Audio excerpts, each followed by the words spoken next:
So in, I guess, Classic, I don't know.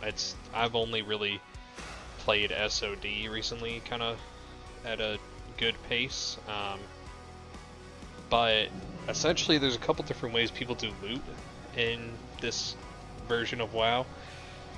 Standard process is, like most of WoW, you have need, greed, pass, right? So an item pops up, you can need it, you can greed it, and you can pass, right? That's standard group loot. That's still a lot of dungeon content. Once you get into raids, you have something called Main Spec over Off Spec. So people who do a Main Spec roll, and I can kind of show this. So you'll see I have an add-on, it's called Gargle, where I can roll things off. You'll have a Main Spec, and you'll have an Off Spec roll. Off Spec is with 99. So with that, any roll that's for Main Spec, which is at 100, will be taken over a 99 roll. So if you have 6 people that roll out of 99, and one person that rolls Main Spec, he's gonna get the person that rolls Main Spec, no matter what the numbers are, he's gonna win that roll.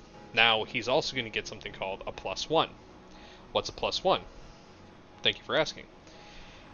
When you win a Main Spec roll, you get a +1, which means that if you fight someone for a new piece of gear who doesn't have a +1, and they Main Spec roll against you, they're going to get that piece of gear even if you beat them because you have a +1.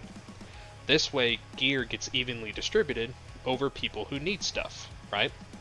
Now, can you game this system? Yeah, you can game this system. You can, if you see everyone roll off spec and you want to take your chances, and oh, there's a bunch of low rolls right there, I'm going to roll off spec and try and win that item, natty, right? You could do that, and then you don't have to take the +1, and then you could get something later, right? That's kind of unethical, right? But, it's something you can't avoid, right? So that's Main Spec, Off Spec, +1. Reserves. So, there's something called a soft reserve. How do soft reserves work? Soft reserves, you can pick an item in the raid to soft reserve, right? So let me go to SE tonight with the guild. So I have Bartholomew's Promise, this ring right here, soft reserved tonight in my Scarlet Enclave raid. I'm the only person that soft reserved it. That means that if that piece drops, I'm the only person eligible to roll on it. So I get this ring automatically if I'm the only soft reserve.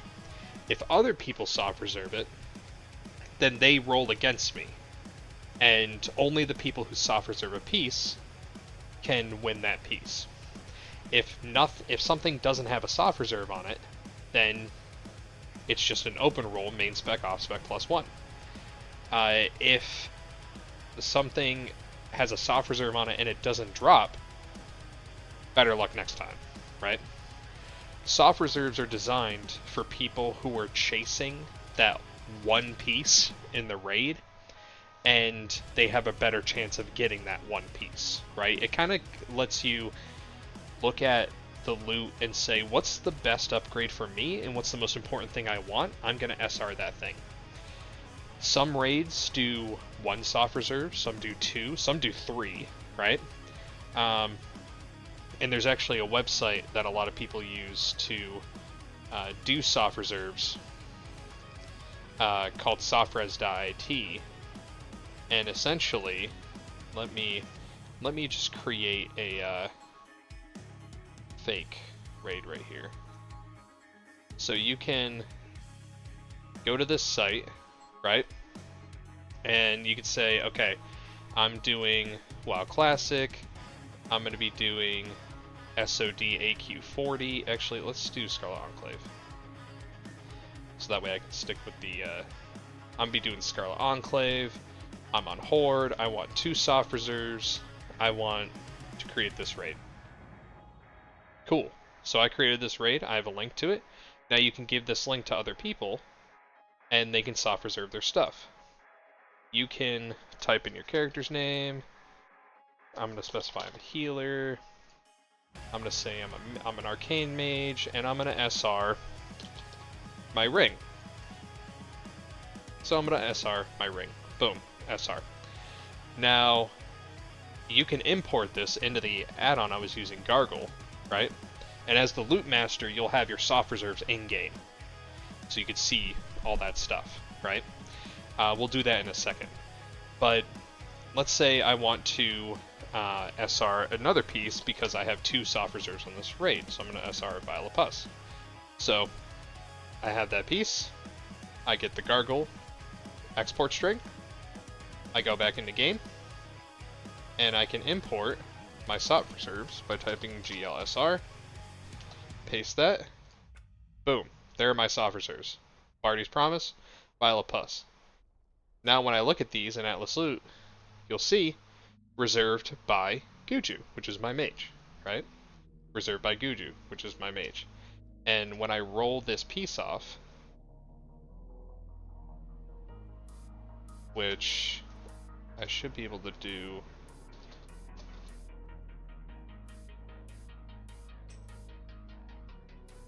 When I roll this piece off, you'll see the Gargle window pop up. I main spec roll it, and you'll see in the note it says SR, right?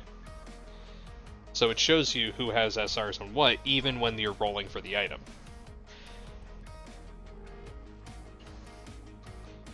Now, what happens when I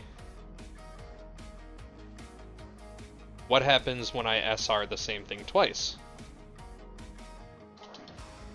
So let's say I update my SRs to 2 Barties, right? Certain people have certain rules. You know, check with your loot master on what this looks like. But certain people have different rules when it comes to double SRs. The standard I've usually seen is if you SR something twice, you get 2 rolls on it, right? Oh, there we go. So you'll see I have 2 SRs, and it'll say 2 times 2 on Barties. We'll close that. We'll reload a roll for Barties. We'll start it, and you'll see it says times 2, which means I can roll again. 1, 4, big numbers. Now, for 2 times SR, usually people will say, oh, you can roll twice for that item, right? Highest roll on the SR wins. There's kind of one exception for this, and that is mainly like AQ Temple, because sometimes people need 2 of the tier tokens. So usually how I do that in AQ Temple is that if you double SR a piece, you get 2 rolls on that piece until you get 1 of them. Then all the other SRs have a chance to get that piece, and then if you SR it twice, if there's an extra one, you will get that, right?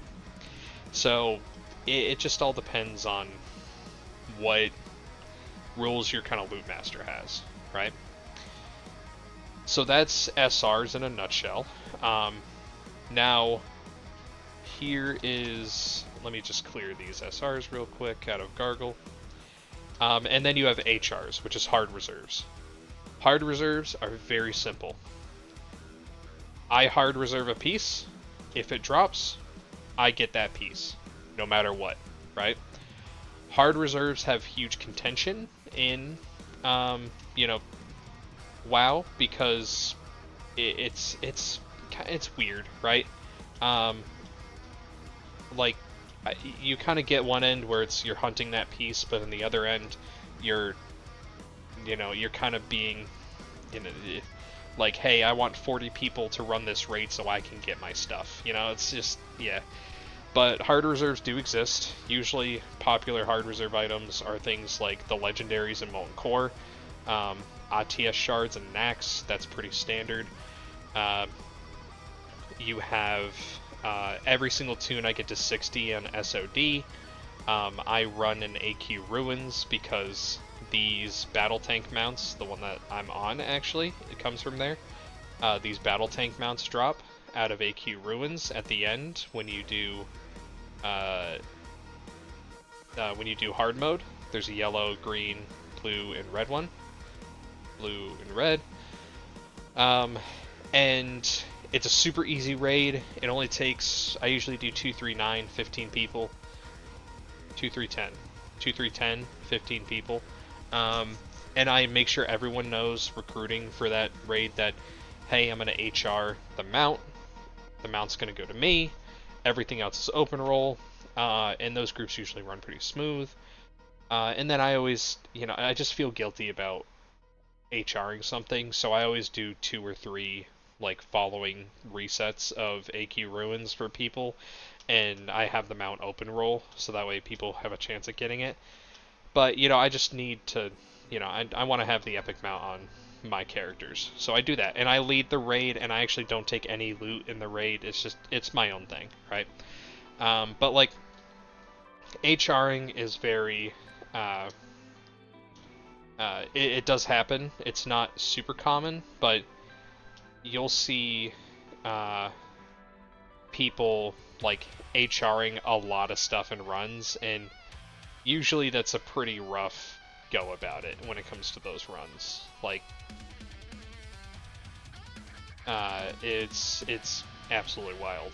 But essentially, that's WoW, kind of classic loot in a nutshell of how different things are run. You got Main Spec, Off Spec, +1.